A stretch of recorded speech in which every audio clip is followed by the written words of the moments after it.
मैं जी इधर आया हूँ। ये पाकिस्तान में पहली माइनिंग कॉन्फ्रेंस है जो Sindh Engro coal mining company organise की है। इसके अंदर पूरे पाकिस्तान से माइनिंग सेक्टर में जो भी लोग इन्वॉल्व हैं, चाहे वो मशीनरी मैन्युफैक्चरर्स हों, चाहे वो माइन के डेवलपर्स हों, जो टेक्निकल लोग हों, वो सारे इधर आए हैं। और इंशाल्लाह ताला मुझे पूरी उम्मीद है कि जैसे हमने थरपारकर के अंदर माइनिंग में जो कामयाबियाँ हासिल की हैं इस कॉन्फ्रेंस में, वो सारे जो सबक सीखे उधर से वो हम शेयर करेंगे। और मैंने अभी अपनी तकरीर में भी कहा था कि ये सब इसलिए पॉसिबल हुआ था कि हुकूमत सिंध, वहाँ के सारे लोकल्स और वफाकी हुकूमत मिल के उन्होंने इस जो हमारा कोल का पोटेंशियल है उसको यूटिलाइज़ करने के लिए काम किया। और मेरा मैसेज इधर यही है कि जो थर का मॉडल है उसको पाकिस्तान में हर जगह पे इस्तेमाल करें, लोकल्स को साथ लें ताकि ये कामयाब हो। यहाँ पर कहा जाता है कि सिस्टम नहीं चल रहा, कोलेक्शन तो कौन पाकिस्तान में आके सरमायाकारी करेगा?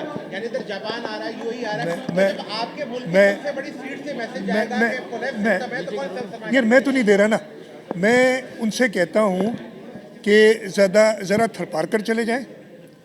किसी को भरोसा नहीं था। मैं बड़े साफ कहता हूँ कि थर के अंदर हम इस कोयले को इस्तेमाल कर सकेंगे। लोग कहते थे ये निकलेगा, जल जाएगा। लोग कहते थे हुकूमत सिंध में वो बात नहीं है। मैं अपने पार्टनर्स, चाहे हमारे साथ एंग्रो कॉरपोरेशन ने काम किया है, हमारे साथ चाइनीज़ ने काम किया है, जाके थर में देखें तो सही ना। जो भी उधर गया है, मैं तो जिनसे कहता हूँ जो कहते हैं कि हाँ प्रॉब्लम्स होते हैं, हर जगह पे होते हैं, लेकिन अगर आपने एक कामयाब प्रोजेक्ट देखना है, एक कामयाब तजुर्बा देखना है, आप थर चले जाएं। आप ये बातें फिर नहीं करेंगे। थर घूम ले। के मौसम नकवी के पिंडवारा बाग खोलने के बाद पूरे मुल्क में ये बात शुरू हो गई है कि भाई सिंध को तोड़ दो, सिंध के 3-3 सूबे कर दो, 4-4 कर दो, पंजाब के भी कर दो। पीपल्स पार्टी का सिंध के हवाले से कोई मौक़िफ़ नहीं आया, जबकि सिंध के लोग कहते हैं कि हमारे लाशों पे सूबे बनेंगे। अरे मेरे भाई, किसी की लाशें गिरने नहीं देंगे। आप इतने जज्बाती ना हो। सूबे बनने के लिए आइन में एक तरीक़ाकार है और उस आइन के तरीक़ाकार के दौरान उसमें लिखा गया है कि अगर किसी सूबे की असेंबली 2/3 अक्सरियत से एक रेजोल्यूशन पास करती है कि किसी तरीके से सूबे को डिवाइड करें, तब ये पॉसिबल है। सूबा सिंध की असेंबली एक बार नहीं कई बार, मुझे नंबर तो याद नहीं, लेकिन कई बार यूनानिमसली यानी 100% लोगों ने किसी भी नए सूबे को सूबा सिंध में बनाने की मुखालफत की। तो अगर इस पर कोई चेंज कभी आई, जो कि मैं नहीं देख रहा, तो फिर तो बात कर सकते हैं इस पर। तो किसी बात को डिबेट करने में कोई मुज़ायका नहीं है, लेकिन इसमें इसको इतनी देर तक मैं आपसे भी ज़रा कहूँगा कि नहीं, उस लोग नहीं कह, लोगों को लोग बिल्कुल नहीं कह रहे, लोगों को भरोसा है। आप इसको इतना ड्रामेटाइज ना करें कि लाशें गिर जाएंगी, और ये इंशाल्लाह ताला ऐसी कोई चीज़।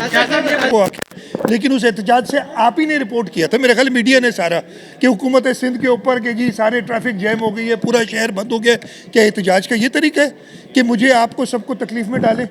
आपके मीडिया चैनल्स नहीं है। एक सेकेंड। तो अगर आप ऐसी कोशिश करेंगे कि आप ट्रैफिक को ब्लॉक करें तो उसकी ज़रूर कोई तैयारियां करनी पड़ेंगी ना। तो यहाँ तो मीडिया फिर ये ना कहा करे कि जी पूरे ट्रैफिक जैम हो गई, सब परेशानी में। ऐसा नहीं है। हमारे यहाँ एहतजाज के लिए और जमहूरी तरीके से एहतजाज के लिए एक तरीक़ाकार है। उस तरीक़ाकार में आपने इंतज़ामिया की इजाज़त लेनी होती है। उस इंतज़ामिया की इजाज़त लेके आप ज़रूर जमहूरी तरीके से एहतजाज करें। उसके लिए ये भी हमने कहा हुआ कि किसी भी तरीके से ट्रैफिक के फ़्लो में कोई रुकावट ना हो।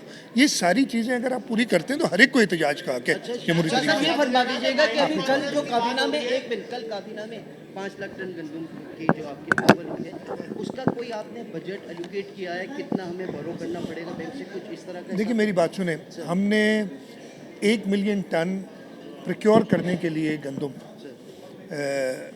प्रोविज़न रखी हुई थी। हम वही एक स्टेट ट्रेडिंग होती है जहाँ पे हम बैंक से बोरो करते हैं, फिर उस गंदम को बाद में सेल करके वो लोन जो है पूरा करते हैं। ऑब्वियसली जो लोन की कॉस्ट है कुछ बिल्टअप करते हैं और कुछ सब्सिडाइज करती है हुकूमत।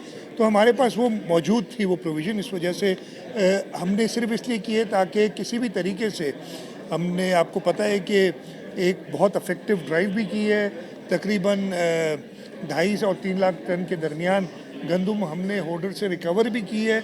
हमें पूरी उम्मीद है कि हम मैनेज कर सकेंगे कि गंदम की प्राइस आटे की प्राइस बढ़े ना, और उसके साथ साथ ये भी हमें इंश्योर करना है कि हम अपने लोकल फार्मर्स को प्रोटेक्शन दें कि ओवर सप्लाई ना हो जाए और अगले साल फिर गंदम के अंदर हमारे फार्मर्स को प्रॉब्लम हो। कॉन्फ्रेंस के बाद हो रही है